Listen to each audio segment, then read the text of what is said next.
श्री शिवाय दोस्तों, 29 जुलाई सावन माह का दूसरा सोमवार का दिन है और इस सोमवार के दिन करें 108 चावल 2 लौंग का ये महाउपाय। आपके हर जीवन का दुख हो जाएगा खत्म। भगवान भोलेनाथ के आशीर्वाद से आपके जीवन में खींचा हुआ चला जाएगा धन। दोस्तों, 29 सावन 2024 को सावन महीने का बड़ा पड़ने जा रहा है। ये कोई साधारण सा सोमवार नहीं है, बल्कि महासोमवार है। बताया जा रहा है महाशिवरात्रि के का ये ताकतवर सोमवार होगा, जिस दिन अगर आप थोड़ी सी भी पूजा, साधना और उपाय करते हैं तो साक्षात आपको भोलेनाथ का वो आशीर्वाद मिलेगा, जिसके बाद जीवन से आपके हर दुख, तकलीफ, परेशानी खत्म हो जाएगी। दूसरी तरफ अगर आप सावन के बड़े सोमवार के दिन 108 चावल और दूध का वह उपाय कर लेते हैं, जिसके बारे में आपको इस वीडियो में हम बताने जा रहे हैं, जिसके बारे में साफ साफ हमारे धर्मशास्त्र में लिखा हुआ है, तो आपकी कैसी ही इच्छा हो वो जरूर ही पूरी हो जाएगी। देखिए, धर्मशास्त्र में साफ साफ लिखा हुआ है, सावन महीने में भगवान विष्णु जी को प्रसन्न करना बहुत ही ज्यादा शुभ और फलदायी समझा जाता है। इसी महीने भगवान शिव जी की भी आराधना की जाती है, ताकि उनकी हमको हासिल हो सके। आखिर इस महीने भगवान भोलेनाथ और भगवान विष्णु जी की कृपा कैसे पाया जा सकता है, चलिए आपको बताते हैं। देखिए, भगवान विष्णु जी भगवान भोलेनाथ जी को अपना इष्ट मानते हैं। भगवान भोले भगवान विष्णु जी को अपना इष्ट मान करके पूजा करते हैं। इसीलिए कहा जाता है कि सावन महीने के बड़े सोमवार के दिन अगर कोई भी व्यक्ति थोड़े से भी उपाय करता है, उस थोड़े से उपाय से उसको करोड़ों वापस से लाभ मिलता है।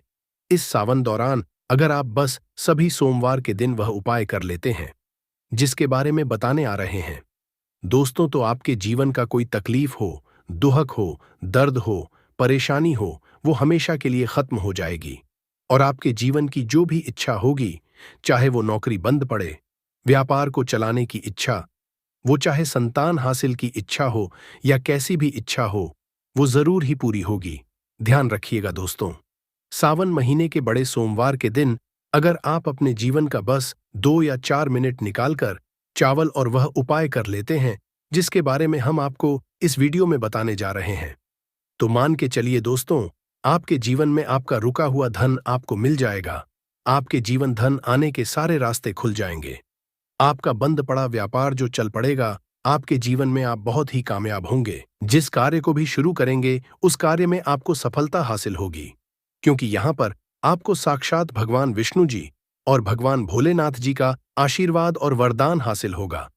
इसीलिए दोस्तों, अगर आप भी चाहते हैं कि भगवान भोलेनाथ और भगवान विष्णु जी की कृपा और आपके परिवार पर सदैव बनी रहे, भगवान भोलेनाथ जी के आशीर्वाद से आप अपने जीवन में जिस कार्य को भी शुरू करें उस कार्य में आपको सफलता हासिल हो, तो दोस्तों, पूरी सच्ची श्रद्धा और पूरे विश्वास के साथ पहले तो आप इस वीडियो को लाइक कर दीजिए और कमेंट बॉक्स में लिख दीजिए जय भगवान विष्णु, जय भगवान भोलेनाथ जी की। और एक काम कीजिएगा, कमेंट बॉक्स में अपनी डाल दीजिएगा, ताकि आपकी राशि के अनुसार हमको कोई भी उपाय पता चलता, जिस उपाय से आपको कोई लाभ पहुंच सके, वो हम आपको आपके रिप्लाई के माध्यम से बता देंगे। इसीलिए दोस्तों, इस वीडियो को लास्ट तक, अंत तक अपने ही लिए नहीं, अपने पूरे परिवार के भले के लिए देखिएगा। देखिए दोस्तों, ये जितने भी उपाय हम आपको बताने जा रहे हैं, ये ऐसे उपाय हैं जो बड़ी आसानी से आप 2-4 मिनट निकाल करके सोमवार के दिन कर सकते हैं। और यकीन मानिए दोस्तों, इस सोमवार के दिन पूरे 16 के ऐसे शुभ योग बन रहे हैं जो आपके जीवन में एक चमत्कारी बदलाव लेकर के आएंगे।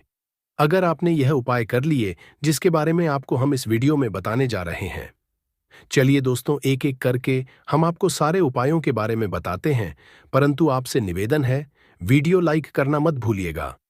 भगवान शिव को झपकता, दुखड़ता समझा जाता है। भगवान सृष्टि के संचालन करते हैं। कहा जाता है कि अगर किसी भी मनुष्य के जीवन में भी प्रकार की परेशानी चल रही हो, किसी भी प्रकार की दिक्कत का वो सामना कर रहा हो, बस ये इष्ट के बड़े सोमवार के दिन अगर वो भगवान भोलेनाथ को एक लोटा जल अर्पित करें, उसके बाद 108 चावल का दान करें, भगवान भोलेनाथ को वो अर्पित करें, तो समझा जाता है इतना करने भर से उस व्यक्ति के जीवन के सारे कष्ट, सारी परेशानियां, सारी दिक्कतें हमेशा के लिए खत्म हो जाती हैं। बस आप इस बात का विशेष करके ध्यान रखना, भगवान भोलेनाथ को आप 108 चावल के दाने चढ़ाने जा रहे हैं, वो टूटे फूटे नहीं होने चाहिए, क्योंकि कभी भी भगवान भोलेनाथ जी को कोई भी खंडित चीज हम नहीं चढ़ाते हैं। दूसरा, अगर आप चाहते हैं कि जो आपके गुप्त शत्रु हैं, आपको जो नुकसान पहुंचाना चाहते हैं, वो आपका कुछ भी ना बिगाड़ पाए, तो दोस्तों सावन महीने के बड़े सोमवार के दिन जाए किसी भी शिवालय, वहां पर पहले एक लोटा जल भगवान भोलेनाथ को अर्पित करें। उसके बाद भगवान भोलेनाथ को 2 लौंग अर्पित करें। इतना करने भर से आप मान के चलिए दोस्तों, जो आपके गुप्त शत्रु हैं, जो आपको नुकसान पहुंचाना चाहते हैं, वो आप कुछ भी नहीं बिगाड़ पाएंगे। ये उपाय सिर्फ सावन महीने के बड़े सोमवार के दिन किया था, और समझा जाता है सावन महीने के सोमवार के दिन 2 लौंग का आप यह उपाय करते हैं तो आपके शत्रु होते हैं, वो आपका कुछ भी नहीं पाते हैं, क्योंकि भगवान भोलेनाथ किसी भी व्यक्ति को अगर आशीर्वाद दे दें तो उस व्यक्ति का साक्षात काल भी आकर के कुछ नहीं बिगाड़ सकता है। तीसरा, अगर आप चाहते हैं कि आपके जीवन में चारों दिशाओं से धन आना शुरू हो जाए, तो दोस्तों यह उपाय कीजिए जो हम आपको बताने आ रहे हैं। और दोस्तों, यह उपाय अगर आप करते हैं तो मान के चलिए आपके जीवन में जो धन आएगा वो रुके भी, टिकेगा भी और उसमें वृद्धि भी होगी। भगवान भोलेनाथ जी के मंदिर जाने से पहले आपको ऐसा एक लोटा जल लेना है जो आपके घर का जल हो, और उसमें 2-4 बूंद गंगा जल मिला लेना है, क्योंकि गंगा जल मार्केट में बड़ी आसानी से मिल जाता है। फिर इसी पानी को आपको भगवान भोलेनाथ को अर्पित करना है। उसके बाद 108 गेहूं के दाने भगवान भोलेनाथ जी को चढ़ाना है। अगर यह उपाय आपने सावन महीने के बड़े सोमवार के दिन कर लिया, तो आपके जीवन जहां पर एक तरफ धन सारी परेशानियां खत्म हो जाएंगी, दूसरी तरफ आपके जीवन में धन चारों दिशाओं से खींचा हुआ चला आएगा, और जो धन वो रुकेगा भी, टिकेगा भी और उसमें वृद्धि भी होगी। चौथा उपाय जो बताने हम जा रहे हैं आपको, ये है दोस्तों इच्छा पूर्ति का महा उपाय। और यह उपाय जो भी करता है उस व्यक्ति की इच्छा पूरी हो जाती है। अगर आप चाहते हैं कैसे भी आपकी इच्छा हो वो भगवान भोले जी के आशीर्वाद पूरी हो जाए, तो दोस्तों 108 आंकड़े के फूल की माला बनाइए और वो भगवान भोलेनाथ को सावन महीने के बड़े सोमवार के दिन चढ़ा दीजिए। अगर आपने यह उपाय कर लिया तो दोस्तों मान के चलिए कैसे ही इच्छा हो आपकी वह पूरी हो जाएगी, क्योंकि आंकड़े के जो फूल होते हैं भगवान भोलेनाथ जी को बहुत ही प्रिय होते हैं। कहा जाता है आंकड़ों के फूल में भगवान गणेश जी का भी आशीर्वाद होता है, तो दोस्तों उपाय करना भूलिएगा। पांचवा, अगर आपके व्यापार में आपको लगातार घाटा हो रहा है और आप चाहते हैं कि आपका जो लगातार घाटा आप सह रहे हैं वह बंद हो जाए, तो यह उपाय कर लीजिए जो हम आपको बताने जा रहे हैं। कच्चे दूध में तिल मिलाकर के भगवान भोलेनाथ का अभिषेक करें। और यह उपाय अगर आपने इस सावन महीने के बड़े सोमवार के दिन कर लिया, तो आपके व्यापार में जो आपको लगातार घाटा हो रहा है वह घाटा हो ना हो जाए। छठा, अगर आप किसी रोग से पीड़ित हैं, अगर आपको किसी बीमारी ने धड़ लिया है और आप इस चीज को लेकर के बड़ा परेशान हैं, आप चाहते हैं कि आपकी बीमारी, आपका रोग बिल्कुल ठीक हो जाए, तो दोस्तों सावन महीने के बड़े सोमवार किसी भी शिवालय जाए। पहले भगवान भोलेनाथ जी का अभिषेक एक पवित्र जल से करें जिसमें गंगा जल मिला हो। फिर आपको भगवान भोलेनाथ जी का अभिषेक फिर से गन्ने के रस से करना है। फिर आपको भोलेनाथ का अभिषेक शुद्ध पानी से करना है। अगर यह आपने इस सावन महीने के बड़े सोमवार को किसी भी समय सोमवार के दिन कर लिया, तो मान के चलिए दोस्त, तो बड़ी बीमारी ने आपको पकड़ रखा हो, कितनी बीमारी से आप ग्रसित हो, आप एकदम ठीक हो जाएंगे। अब दोस्तों, कई लोगों की जो इच्छा होती है वह यह इच्छा होती है कि उनके जीवन में उनको एक संतान की हासिल ही हो जाए, एक विद्वान संतान की हासिल ही हो जाए। तो आप क्या करना चाहिए, सावन महीने के बड़े सोमवार के दिन किसी भी शिवालय जाए, 3 पत्ते वाला बेलपत्र भगवान भोलेनाथ जी को सेहत लगाकर कि अर्पित कर दें। अगर आपने सावन महीने के बड़े सोमवार के दिन ये उपाय कर लिया, तो दोस्तों कैसी भी आपकी इच्छा हो, पुत्र की, पुत्र की पुत्री की, विद्वान पुत्र की, वह इच्छा आपकी जरूर ही पूरी होगी और आपके जीवन में आपको एक विद्वान पुत्र या पुत्री की हासिल ही होगी। सबसे पहली बात दोस्तों, हम समझते हैं कि ये 5 कनेर के फूल वाला उपाय करना किसको है। तो देखिए, यहां पर सीधी सी बात है कि ये 5 कनेर के फूल वाला जो उपाय है ये किस लिए किया जा रहा है। ये मनोकामना को पूर्ण करने के लिए किया जा रहा है, या आपके जीवन में जो दुख और परेशानियां हैं उनको दूर करने के लिए किया जा रहा है, या आपका कोई बड़ा काम है जो कि नहीं हो पा रहा है, आप उसके इस उपाय को कर सकते हो, है ना। तो सीधी सी बात यह है कि आप अपनी किसी भी तरह की मनोकामना के लिए इस वाले उपाय को कर सकते हो। तो ये वह मानव कर सकता है जिस मानव को अपनी किसी भी तरह की मनोकामना भगवान शिव जी से पूर्ण करवानी हो। और अगर कोई भी माताएं बहनें जो है अपने घर की सुख और शांति के लिए, घर में धन समृद्धि को बढ़ाने के लिए वाला उपाय करना चाहती हैं, तो घर की जो बड़ी माताएं बहनें होंगी वो इस 5 कलर के फूल वाले उपाय को विशेष रूप से करें, क्योंकि माताएं बहनें घर की लक्ष्मी होती है। और जब घर की लक्ष्मी कोई विशेष उपाय करती है तो उसका ही बहुत जल्दी मिल जाता है और बहुत बड़ा होकर मिलता है। अन्यथा इस उपाय को कोई भी मानव कर सकता है, चाहे वह बड़ा हो, चाहे वो छोटा हो, चाहे वो बच्चा हो। जिस मानव को ये 5 कनेर के फूल वाला उपाय समझ आ गया, वह मानव इस 5 कनेर के फूल वाले को मंगलवार के अष्टमी के दिन जरूर करे, क्योंकि उसको इस उपाय को फल बहुत ही जल्दी मिल जाएगा। क्योंकि मंगलवार की अष्टमी के दिन भगवान शिवजी बहुत आसानी से प्रसन्न हो जाते हैं। तो आइए अब हम समझते हैं कि इस 5 कनेर के फूल वाले उपाय को आपको करना कैसे है, और इस उपाय को करने का जो समय है वो क्या है। तो देखिए, इस मंगलवार के अष्टमी के दिन किए जाने वाले ये 5 कनेर के फूल वाला जो उपाय है, ये रूप से सुबह के समय होगा। किस समय होगा? सुबह के समय होगा। आपको कोशिश यही करनी है कि सुबह के समय हम इस 5 कनेर के फूल वाले उपाय को कर लें। पर किसी कारणवश अगर आप सुबह इस उपाय को न कर पाओ, आपको कहीं से जाना हो या किसी और काम की वजह से आप उपाय को न कर पाओ, तो आपके पास फिर दूसरा मौका रहेगा, जो कि शाम के समय का रहेगा, प्रदोष काल का रहेगा। अब भाई, प्रदोष काल का समय भी एक बहुत ही लोगों के मन में प्रश्न जाता है कि भाई ये समय होता कब है, कितने बजे से लेकर कितने बजे के बीच तक का ये समय होता है, ताकि हमें उपाय के लिए जो है करने का समय पता लग जाए। तो हम आपको बता दें, प्रदोष काल का जो एक समय होता है, शाम का समय, वो होता है शाम के 6 बजे से लेकर शाम के 7 या 8 बजे के बीच का। इस समय के बीच में आप उपाय को करेंगे तो आपको उस उपाय का जरूर फल मिलेगा। तो शाम के 6000 बजे से लेकर शाम के 7 बजे के बीच में आप लोग इस 5 कनेर की फूल वाले उपाय को कर सकते हो। तो भैया, बहुत सारे लोग यहां पर ये प्रश्न भी जरूर करेंगे कि भाई हम तो नौकरी पे जाते हैं, हम अपनी ड्यूटी पे जाते हैं और आने में हमें देर हो जाती है, तो उस जगह हमें क्या करना चाहिए। तो देखिए, उन लोगों को भी टेंशन लेने की जरूरत नहीं है। अगर आप लोग इस उपाय को शाम के समय प्रदोष काल में कर रहे हैं और अगर आप आने में देरी भी हो जाती है, आपको आने में 7 बजे तक आप पाते हो, तो भाई आप 7, 10 या रात 8 बजे तक भी अगर उपाय को करोगे तो भी चल जाएगा। और अगर इससे भी थोड़ा देर हो जाती है ना, तो भी आप उपाय को कर सकते हो, क्योंकि मंगलवार की अष्टमी का दिन है। ये दिन बहुत ही कम आता है पूरे साल भर, इसलिए जब आपको मकान मिल जाए, जब आप इस उपाय को जरूर कर लेना है। ना कोई भी उपाय हो, आप कभी भी कर सकते हो। मंगलवार की अष्टमी के दिन बस कोशिश करना कि समय के थोड़ा अंतर्गत ही कर लो।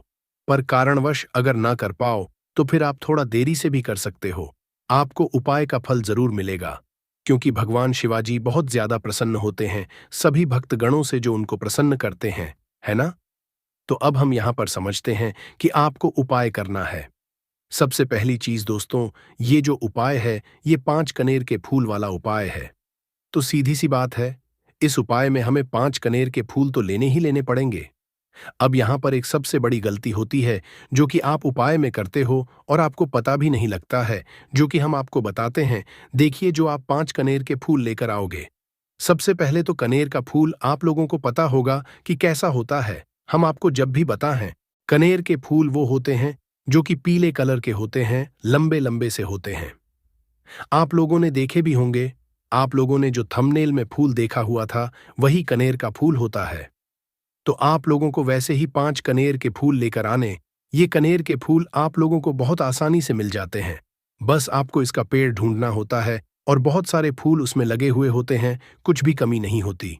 बस दोस्तों, आपको यहाँ पर ध्यान इस बात का रखना कि अगर ये 5 कनेर के फूल जो हैं, कनेर के फूल का पेड़ जो है कहीं बाहर लगा हुआ है, वो किसी के अंडर में नहीं लगा हुआ है, किसी का वो पेड़ नहीं है, तो आप बिना पूछे जो है वह कनेर के फूल ला सकते हो। पर अगर कोई सा कनेर का पेड़ किसी के घर के अंदर लगा हुआ है और आपको वह कनेर के फूल उसके घर के अंदर से चाहिए, तो भाई उससे पहले पूछना कि भाई हम जो है आपके पेड़ में से 5 कनेर के फूल ले लें या कनेर के फूल ले लें। भाई पहले उससे पूछना, क्योंकि ये वाले जो 5 कनेर के फूल आप लोग ले रहे हो, ये उपाय के लिए ले रहे हो। और भगवान शिव जी को उपाय जब हम करते हैं तो भाई पूर्ण रूप से जो है पूरे विधि विधान से करते हैं। तो इसलिए अगर आप किसी के घर में के अंदर जो पेड़ लगा हुआ है कनेर का, उस पेड़ से अगर ये फूल ले रहे हो तो भाई पहले उस घर के मुखिया से पूछ लेना कि हम आपके पेड़ से कनेर के फूल ले लें। अगर वो हाँ कह देता है तो भाई उसके बाद आप उसके पेड़ से 5 कनेर के फूल ले लेना। अगर कोई कनेर का पेड़ जो है ऐसे ही बाहर लगा हुआ है, खुले में लगा हुआ है, उस पर किसी का भी कब्जा नहीं है, तो वो आप जो है बिना पूछे भी मेरे से तोड़ सकते हो। पर किसी के घर अंदर लगा हुआ है तो वह उससे सकर ही 5 कनेर के फूल उसके पेड़ में से लेना। अब आपके पास 5 कनेर के फूल भी आ चुके हैं। अब दोस्तों, कनेर के फूल के साथ में क्या हमें सीधा उपाय करना है या कुछ सामग्री भी लेकर जाना है? तो देखो, कोई भी उपाय जब हम करते हैं तो सीधा हम उपाय जाकर नहीं करते हैं, उससे पहले हम भगवान शिव जी की पूजन अर्चना भी करते हैं। तो देखो, अगर यह उपाय आप सुबह के समय कर रहे, प्रातःकाल कर रहे हो, तो आप लोगों पाने साथ में कम से कम 1 लोटा छल तो जरूर लेकर जाना ही जाना है। मंगलवार की अष्टमी का दिन रहेगा, वैसे ही माताएं बहनें अपनी पूजन सामग्री लेकर जाएंगी, तो उन लोगों के लिए कोई दिक्कत नहीं है जो प्रतिदिन शिव जी के मंदिर जाते हैं या मंगलवार के अष्टमी के दिन अपनी पूरी पूजन सामग्री लेकर जाएंगे भाई, वो वैसे के वैसे ही लेकर जाए। ये बात उनके लिए है जो कुछ भी लेकर नहीं जाएंगे। भाई बस 1 लोटा जल तो जरूर लेकर जाए। अगर वह इस उपाय को 5 कनेर के फूल वाले उपाय को कर रहे हैं, उसी के बाद में दोस्तों शाम के समय की बात करें तो भाई शाम के समय अगर आप लोग इस 5 कनेर के फूल वाले उपाय को कर रहे हो तो अपने साथ में एक गोल बाती का घी का दीपक जरूर लेकर जाना। जो घी का दीपक लोगे वो आटे का होना चाहिए। आटे का होने के साथ में उसके अंदर गोल बाती रखा आएगी। वो गोल बाती आप अपने हाथों से बनाओगे ज्यादा बेहतर होगा। साथ ही में उसके अंदर जो मतलब चीज डलेगी वो डालेगी शुद्ध देसी गाय का घी, है ना? उसके अंदर शुद्ध देसी गाय का घी ही डालना, ना भैंस का डालना, ना मिलावटी बाजार का घी डालना। इस बात का भी आप लोग ध्यान रखना। अगर आपको उपाय का पूर्ण फल चाहिए तो भाई करना क्या है? देखो, सुबह अगर उपाय कर रहे हो ना, तो अगर 10, 11, 12 बजे तक भी उपाय करोगे तो भी कोई दिक्कत वाली बात नहीं है। कर सकते हो। मंगलवार के अष्ट का दिन बार बार नहीं आता है। आपको पहुंचना है सबसे पहले तो अपने घर के पास में जो शिव मंदिर हो, शिवालय हो, जहां पर शिवलिंग विराजित हो, वहां पर आप लोगों को पहुंच जाना है। अब वहां पर पहुंच करके सीधा हमें जाकर उपाय करने लग जाना है। नहीं, आपको पहले अपना शिव जी के मंदिर के अंदर प्रवेश करना है, भगवान शिव जी के दर्शन करना है। पहले आपको अपनी अपनी पूजन अर्चना करनी है। जैसे कि 1 लोटा जल जो लेकर गए हैं भाई, वो 1 लोटा जल दे चढ़ा दे।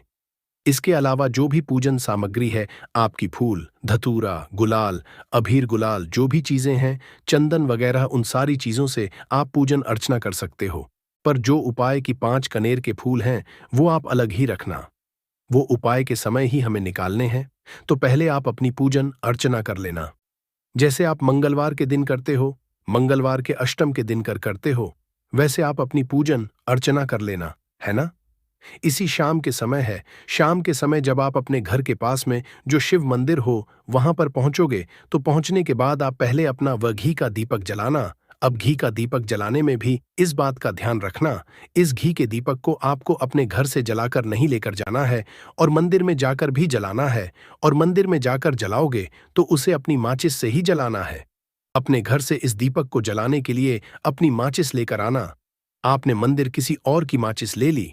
इस दीपक को जलाने के लिए अगर आप शाम के समय इस वाले उपाय को कर रहे हो तो भाई इस उपाय को करने का फल जो है उस मानव को भी मिल जाएगा जिस मानव की आपने माचिस ली होगी। इसलिए आप अपने घर से अपनी ही माचिस लेकर जाएं।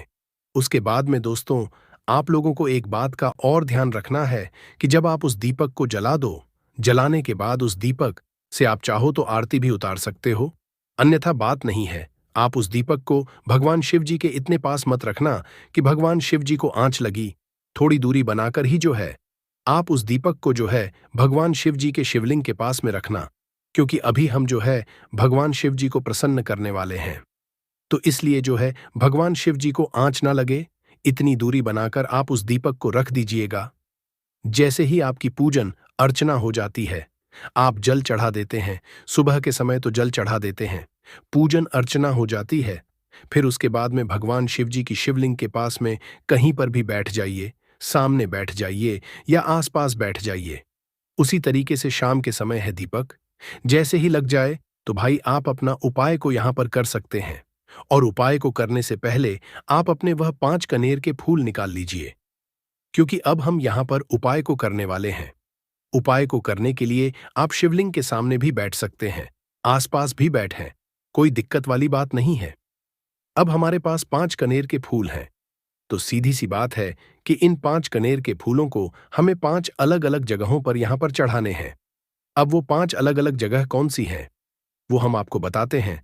देखिए, 5 अपने कनेर के फूल आप अपने सामने निकाल कर रख लीजिए।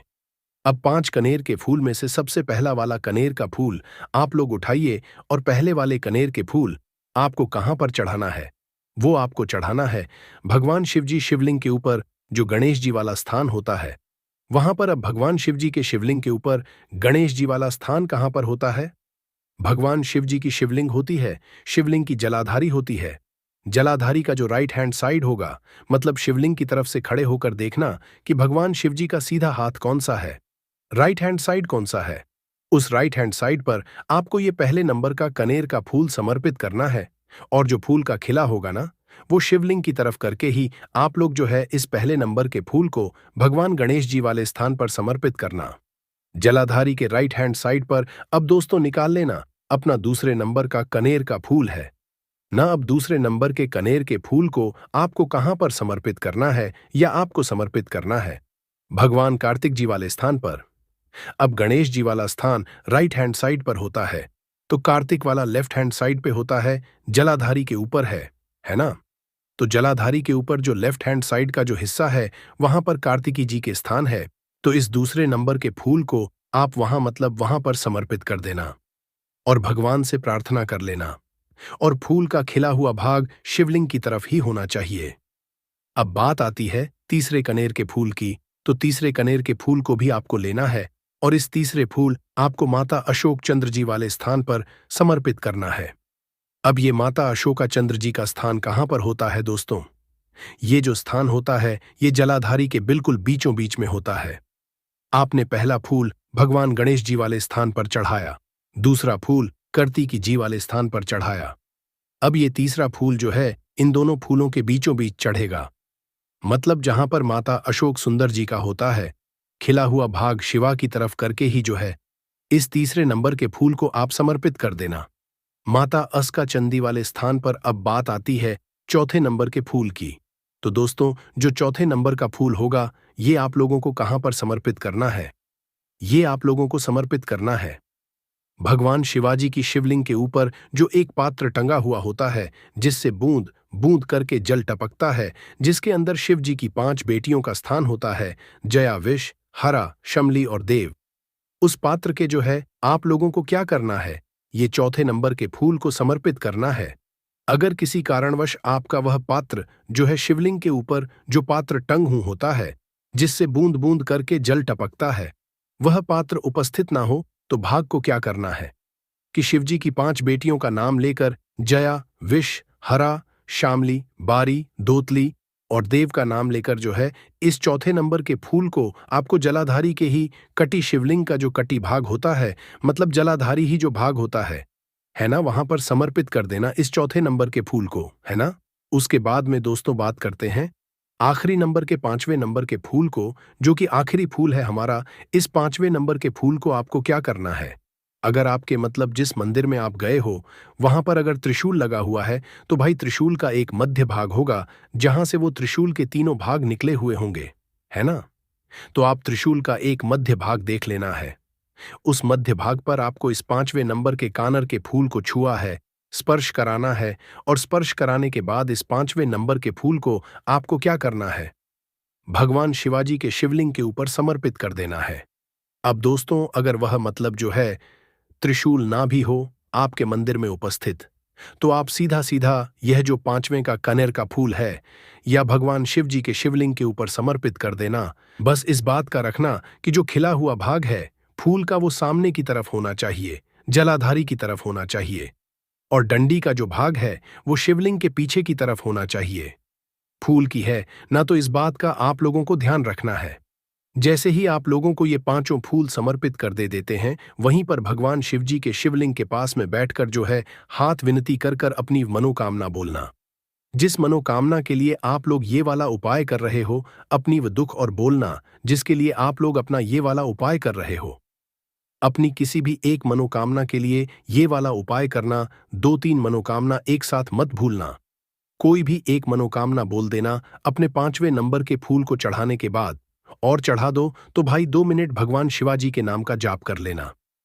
उसके साथ में दोस्तों, आपका ये यहाँ पर पूर्ण हो जाता है और आप अब भगवान शिव जी के दर्शन करके उनको धोख देकर अपने घर पर वापस जा सकते हो। इसी के साथ में दोस्तों, इस उपाय को करने से आपको बहुत बहुत ही बड़ा दोस्तों, नींबू के उपाय आज से नहीं बल्कि हजारों साल से पहले से इस्तेमाल किए जा रहे हैं। जो उपाय आज हम आपको बताने जा रहे हैं, नींबू का इस्तेमाल करके उससे आप अपनी हर समस्या का समाधान पा सकते हैं। अगर आप ज्योतिष शास्त्र, वास्तुशास्त्र की किताबों में जाते हैं और अध्ययन करते हैं, तो नींबू के ऊपर पूरे 11 अध्याय आपको जाएंगे, जिसका यह है कि नौकरी पाने के लिए नींबू का इस्तेमाल कैसे आप कर सकते हैं, अपने व्यापार को दौड़ाने के लिए कैसे नींबू का इस्तेमाल करना चाहिए, एवं अगर आपका शत्रु आपका विनाश करना चाहता है तो नींबू के उपाय से कैसे आप उल्टा अपने शत्रु का विनाश कर सकते हैं। आपके घर पे नकारात्मक शक्तियां हैं, बुरी शक्तियों का वास है, इन सब को भगाने के लिए नींबू कैसे रामबाण दबा समझा जाता है, इन सब के बारे में को वास्तुशास्त्र और ज्योतिष शास्त्र की किताबों में मिल जाएगा। दोस्तों, अगर आपका भाग्य सो चुका है, आपके घर पर ऐसी शक्तियां आ गई हैं जिसकी वजह से आपके घर में लड़ाई होती रहती है, पति पत्नी में बनती है, तो दोस्तों, आज के जो उपाय हम आपको बताने जा रहे हैं वो आपकी सारी समस्याओं का समाधान कर देंगे। स्वास्थ्य की दृष्टि से नींबू बहुत ज्यादा लाभदायक होता है। साइंस की भाषा में अगर कहे तो नींबू में विटामिन सी बहुत ज्यादा होता है। एसिडिटी प्रॉब्लम है, पेट खराब रहता है, तो नींबू उसमें रामबाण की तरह काम करता है दोस्त। और नींबू के अंदर इतनी ताकत होती है कि वो एक से एक बड़ी समस्याओं को चुटकी में खत्म कर सकता है, कई बाधाओं को एकदम हमेशा के लिए पास से हटा सकता है। इसलिए अगर आप भी चाहते हैं कि आपके ऊपर माता लक्ष्मी का आशीर्वाद हो, भगवान भोलेनाथ आपको आशीर्वाद दे, तो ये वीडियो बिना भगाए अंत तक देखिएगा, क्योंकि इस वीडियो में आज आपको पता चलेगा कैसे के 10 उपाय करके आप अपने जीवन की हर परेशानी को खत्म कर सकते हैं। आपको हम एक एक उपाय के बारे में अब बताने जा रहे हैं, इसलिए बहुत गंभीरता से वीडियो को देखिएगा। देखिए दोस्तों, कई लोग ऐसे होते हैं कि वीडियो देखते हैं, यकीन मानिए अगर आपने एक पॉइंट भी मिस कर दिया तो आप अपना ही नुकसान करेंगे, क्योंकि अधूरा ज्ञान हमेशा खतरनाक साबित ही हुआ है। इसलिए वीडियो को अंत तक जरूर देखिएगा दोस्तों। सबसे पहले तो लोग कमेंट बॉक्स में आकर हर हर महादेव लिख दें, क्योंकि अगर भगवान भोलेनाथ ने किसी को आशीर्वाद दे दिया तो उसका काल भी कुछ नहीं बिगाड़ सकता। और वीडियो लाइक करके तुरंत चैनल को सब्सक्राइब कर दे दोस्तों। हर हर महादेव कमेंट बॉक्स में लिखना मत भूलिएगा। तो सबसे पहले, आखिर कौन से वो 10 उपाय है जिसके लिए हमने ये बनाया है, तो बहुत ही ध्यान से सुनिएगा। तो पहला उपाय है बुरी नजर से बचने के लिए। अच्छा, आप लोगों ने अक्सर होगा, ट्रक जब चलता है, गाड़ियां जब चलती हैं, या छोटी दुकानें होती हैं या फिर बड़ी दुकानें होती हैं, उसमें नींबू और मिर्च टंगा हुआ होता है। इसका मुख्य कारण क्या है, आज हम आपको बता देते हैं। देखिए, कहा जाता है कि जब भी लू चलती है और आप अपनी जेब में प्याज रख लेते हैं, तब आपको लू नहीं लगती है, या जहां पर गर्मी ज्यादा होती है वहां पर रखते हैं, तो प्याज जो होता है वो गर्मी को सुख है। अगर आप व्यापार अच्छा चल रहा है और कोई व्यक्ति आपकी दुकान पर नजर लगा देता है, आपके बिजनेस पर नजर लगा देता है, तो यकीन मानिए एक कहावत कही गई है कि नजर से तो हरा पेड़ भी सूख जाता है। इसी तरीके से जो चलता हुआ व्यापार होता है वो तक बंद हो जाता है अगर किसी व्यक्ति ने आपके ऊपर नजर लगा दी है। तो इसीलिए लोग क्या करते हैं कि अपनी दुकान में नींबू और मिर्ची रखते हैं। इसका जो मुख्य कारण है, बताया गया है कि नींबू का खट्टा और मिर्ची का तीखापन जो होता है वो बुरी नजर वाले व्यक्ति को भंग कर देता है, जिससे वह अधिक समय तक खुद को असरदार नहीं पाता है। ये हिंदू पुराणों में साफ साफ लिखा हुआ है, जिसका मतलब ये है कि अगर आपका व्यापार चल रहा है और आप किसी का भी बुरा नहीं चाहते हैं, और कोई व्यक्ति आपका बुरा चाहते हुए आपके ऊपर लगातार नजर लगवा रहा है, आपके ऊपर तंत्र विद्या करवा रहा है, बुरी आत्मा से लगवा रहा है, दूर दूर सफर करते हैं और मंदिरों से शुद्ध पानी लेकर आते हैं, ताकि उनके घर की नेगेटिव जो भी शक्तियां हैं वह दूर चली जाए उसके छिड़काव से। परंतु आपके जो एक सादा पानी आता है उसका इस्तेमाल करना अगर आपने ठीक तरीके से सीख लिया, जिसके बारे में इस वीडियो में आपको चलने जा रहा है, तो आपके कितना ही बड़ा बिगड़ा हुआ काम है। यह आपके घर में कितनी बड़ी नेगेटिव शक्ति है, सबका इलाज आप अपने घर में आने वाले साधारण पानी से कर सकते हैं। इस वीडियो में आपको पानी के बारे में तांत्रिक मंत्र, शक्तिशाली मंत्र, आयुर्वेदिक उपाय, सारी जानकारी हम बताने जा रहे हैं। एक बात ध्यान रखिएगा, पानी के द्वारा जो भी मंत्र का उच्चारण आप करेंगे उसकी एक क्रिया होती है। क्रिया को आपको तरीके से करना होगा, तभी आपको असर दिखना चालू होगा। अगर आपने इस वीडियो की एक भी लाइन में आपने गंभीरता से इस वीडियो को नहीं लिया, तब आपको नहीं पता चल पाएगा कैसे आप लोग पानी का इस्तेमाल करके अपना रुका हुआ काम बनवा सकते हैं। जो भी जानकारी आपको देने जा रहे हैं, उसके पहले ही हम आपको जानकारी एक और दें कि इस वीडियो को देखने के बाद आपका रुपया का खर्चा नहीं होगा, परंतु आप लाखों रुपए का लाभ पा सकते हैं। इस वीडियो को देखने के बाद हो सकता है इस वीडियो के द्वारा हम आपके जीवन का 5-6 मिनट जरूर से लेगी, किंतु विश्वास करिए, इसी वीडियो को देखने के बाद आपको माता लक्ष्मी का आशीर्वाद मिलेगा, भगवान भोलेनाथ का हाथ आपके सर पर हो जाएगा, गरीबी दरिद्रता आपके जीवन से दूर चली जाएगी, धन आने का मार्ग चालू हो जाएगा एवं भाग्य का साथ को मिलेगा सुख समृद्धि आपके घर पे जरूर आएगी। दोस्तों, पानी एक ऐसी चीज है जिसके लिए इंसान कुछ भी कर सकता है। दोस्तों, अगर एक व्यक्ति को एक दिन भी पानी ना दिया जाए और उसके बदले में उससे कुछ भी मांगा जाए, वो सब कुछ निछावर कर देगा। एक गिलास पानी के लिए आपको बता दें, एक मनुष्य खाने के विकल्प में पत्ता खाकर जी सकता है, फल खाकर जी सकता है, परंतु पानी के विकल्प में या पानी के दूसरे ओएनपीसोन के रूप में वह कुछ भी नहीं चुन सकता है। उस पानी चाहिए ही, वरना वो जी नहीं पाएगा। इसको भी एक अद्भुत समझा गया है साइंस की लैंग्वेज में। दोस्तों,